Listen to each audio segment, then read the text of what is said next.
system.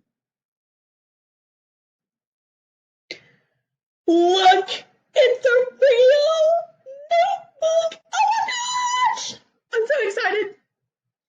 Okay, so this is a reminder to make sure you're on the correct page, which is page 16.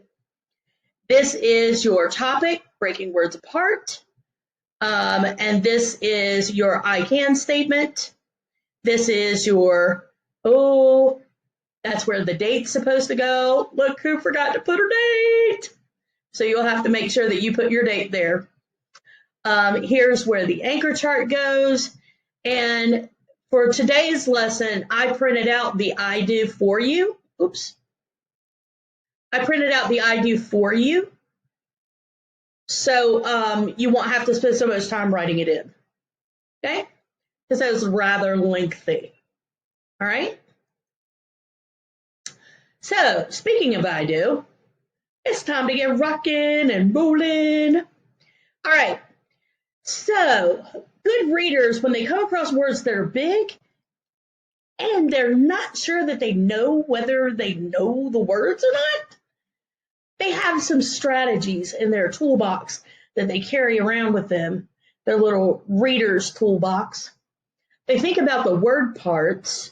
They look at the sound letter relationships, so the letter sound relationships, and they tweak the pronunciation to try to discover whether they've heard that word before.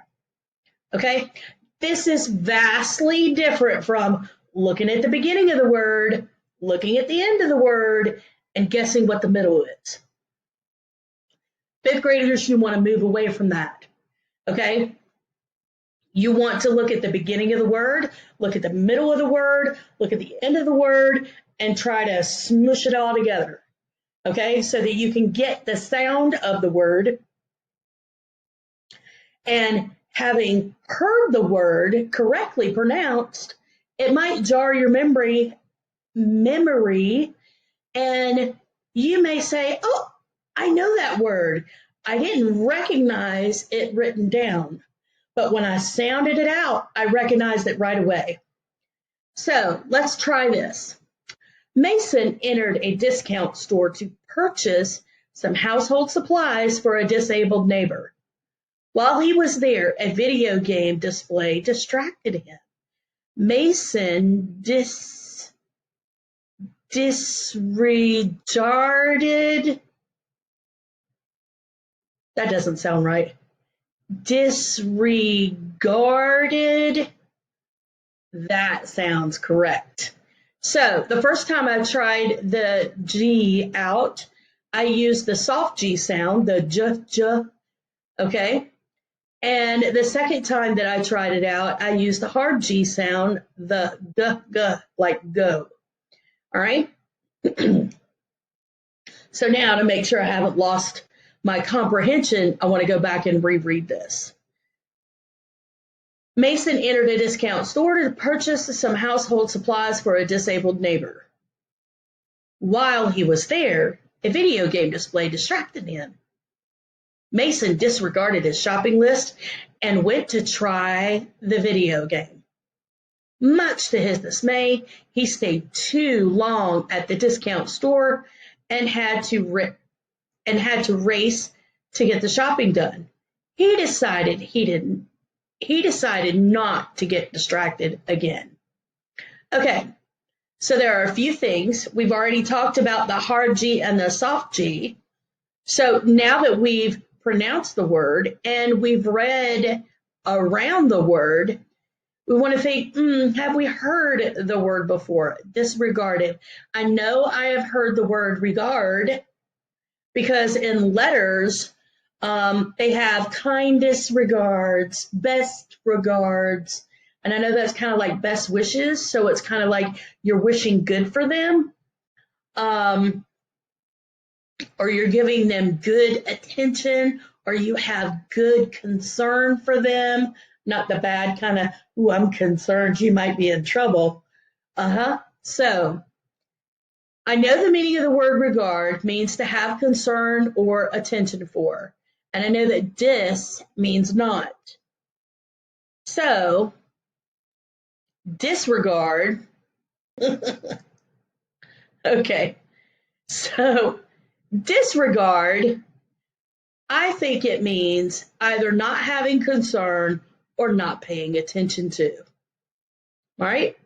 I know dis follows the consonant vowel consonant pattern or the CVC pattern, and that tells me that it's pronounced with a short I, like in sick.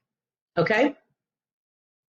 So all of those things are at play when we're trying to discover words that we don't recognize right off the bat. The older you get and the better you get at sounding the words out, the more you'll be like, oh, I heard that. I know exactly what that means. Heard it in a movie, saw it in a television show. No problem. I got this. And you keep on going with your reading. So see, this was step 1. Step 2 says join Miss Canuck for live instruction or Miss Morris for live instruction. That depends on which homeroom you're in, to practice this skill together. So I have a slide and Miss Morris has a slide, and it says, we do. Let's get more practice with today's learning target, which is breaking big words apart. This slide is where we can share our thinking together before writing it in our Reader's Workshop notebook. So we have a new scenario over here, a paragraph about Faye. We're going to read all about Faye, and there are some answers to be revealed after we have a discussion. Remember, if you're unsure if there are more slides, you can always hit that down arrow and it will let you know. The second slide is not for us. That second slide is for Miss Morris to use, just like I do. All right, step 3, independent work. Use the slides below to help you complete the you-do task on your own. So, use your choice book. Let's talk about the choice book. It could be a Mayan book. It could be a book from home. It could be a Razkid book.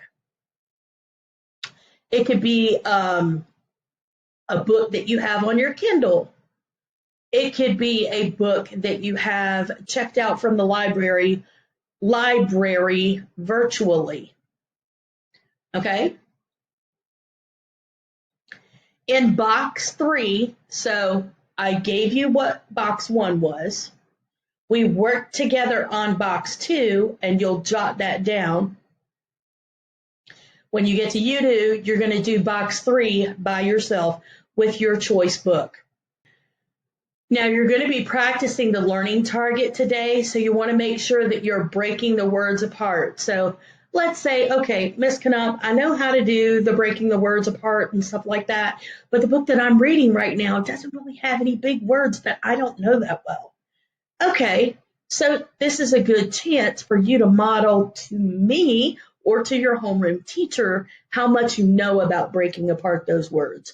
So you can take this opportunity to teach us how you attack that word using these strategies. Let's say you came across a word that was like dishonorable, okay? Then you could break that word apart and say, well, I know dis means not, honor means this, able means having the ability, so this means not having the ability to be honorable, okay? And break it apart that way. Remember, use the word parts to help you figure out what the meaning of the word is. Use letter-sound relationships to help you sound things out so that you are paying attention to how it sounds, so that if you've heard it before, but maybe you've never seen it in print, you have a chance of figuring it out. And tweaking the pronunciation to discover if it is, in fact, a familiar word. So sometimes that means that you have to, if the short vowel sound doesn't sound right, but you think it might be a long vowel sound, then you go back and you try that out. And you'll be like, oh my goodness, I have heard that word. Okay, and then remember, you can always check at the bottom of the slides to see how many slides there are. The second slide is read aloud, and there'll be a little video right here. And it's time to stop. And I thank you for your hard work, and you are good to go. So that's how you navigate through the new slides. Okay, they're a lot shorter than the previous slides, so that works really well. Okay, I hope you enjoyed this. I can't wait to see you during live time where we can collaborate and come up with that we do answer, jot it down in our notebook, and then you can get busy reading. Readers out.